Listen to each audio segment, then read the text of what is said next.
This hearing is about protecting the American people, but how can we do that when some of our so-called leaders are more invested in television appearances than in actual public service? This is not about your politics, Governor Noem. This is about your character, and character matters when lives and livelihoods are on the line. The room grew quiet, and eyes turned toward Noem, who offered a tight-lipped smile, clearly bracing for impact.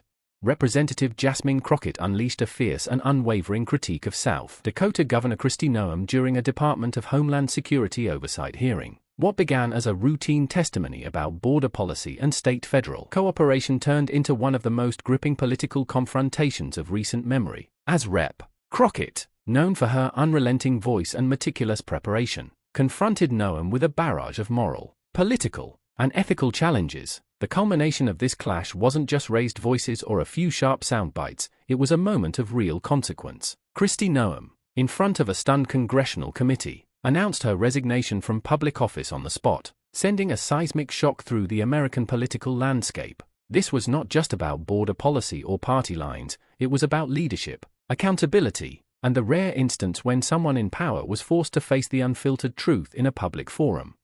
From the outset of the hearing, there was a palpable tension in the room. Noem entered with a composed exterior, prepared to defend her record on immigration, law enforcement, and her state's involvement in supporting southern border operations. She came armed with talking points that echoed the broader Republican narrative, painting the Biden administration as soft on immigration, praising her own deployment of National Guard troops to Texas, and invoking the supposed failures of federal agencies. It was clear Noem was there not only to testify but to bolster her political brand. She was seen by many as a potential vice presidential contender, someone whose fiery rhetoric and hardline stances made her a darling of conservative media. But what she didn't expect, what few ever truly anticipate, was that someone like Jasmine Crockett would stand in her way, not with insults or partisan attacks, but with facts, passion, and a fierce moral clarity.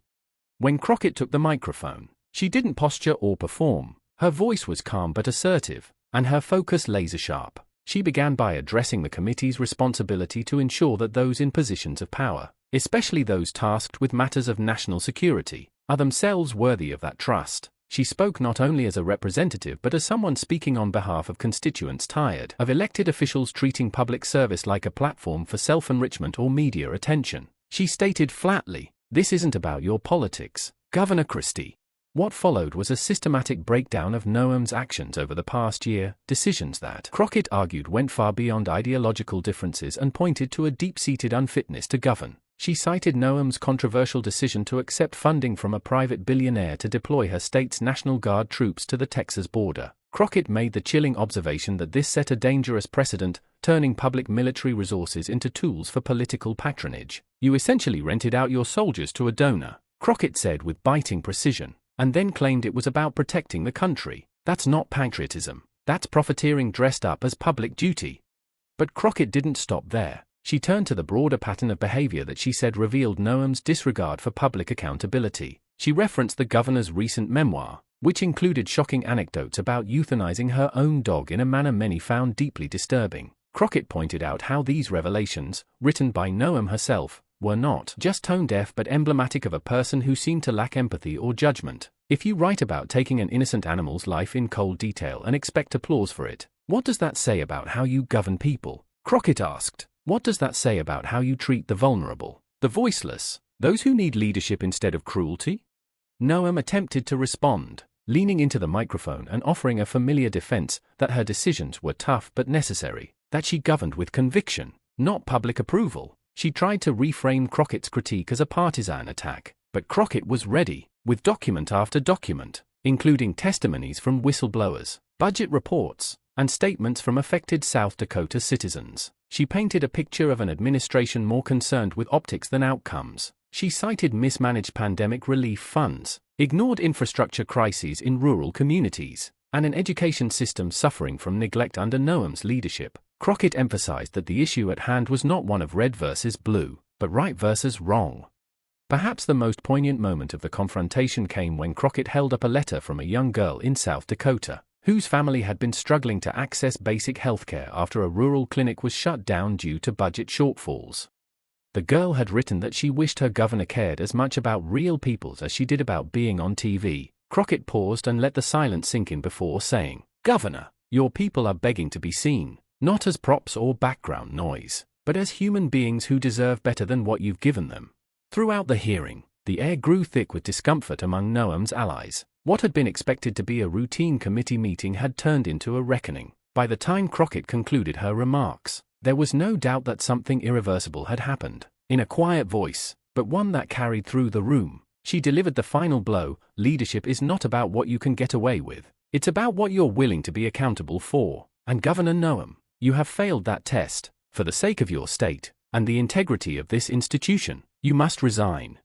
Noem sat in stunned silence, her prepared notes now irrelevant. She glanced toward her aides, visibly rattled. For a long moment, it seemed she might simply try to move on, to dodge the fallout with another press statement or TV appearance. But something shifted in her. Perhaps it was the realization that this wasn't going away. Perhaps it was the look on the faces of those around her, Democrats and Republicans alike, no longer offering her cover or defense. With a deep breath, she leaned forward and spoke words few thought they'd hear that day. I never thought I'd be making this decision here, in this way, she said, her voice cracking slightly. But maybe it's time to step back and let someone else do what I haven't done well enough. I am resigning from my position as governor of South Dakota, effective immediately.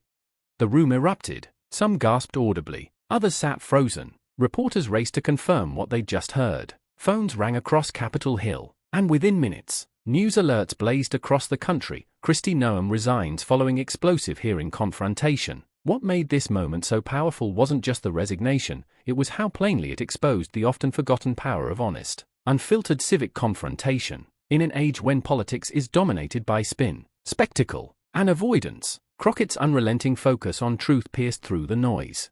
Reactions poured in immediately. Some conservatives tried to frame the resignation as unfair, suggesting Crockett had grandstanded or gone too far. But even among Noem's critics on the right, there was acknowledgement that she had opened herself to the consequences with her own conduct. Commentators noted that the fact Noem resigned on the spot, without lawyers, spin doctors, or party consultants guiding her, was a tacit admission that she had no defense. Meanwhile, Democrats and progressive leaders hailed the moment as a model for what political courage looks like. Social media lit up with hashtags like #CrockettCourage and #AccountabilityMatters, with citizens posting their own stories of frustration with political leaders who seem immune to consequences. As for Rep.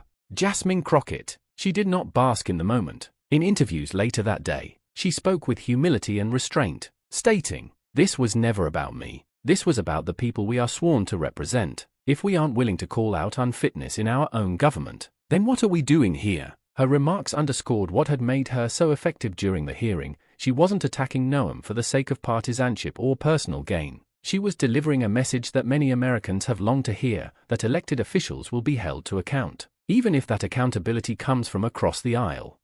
In the days that followed, the story dominated headlines. Political analysts debated the implications, what it meant for Republican prospects in 2024, how it might affect ongoing DHS policy negotiations, and what role Crockett might play in the future. There was even speculation about whether her rising national profile could lead to a larger leadership role within the Democratic Party. Yet through it all, Crockett remained focused on her core message, that government must serve the people, and when it doesn't, someone must have the courage to say enough.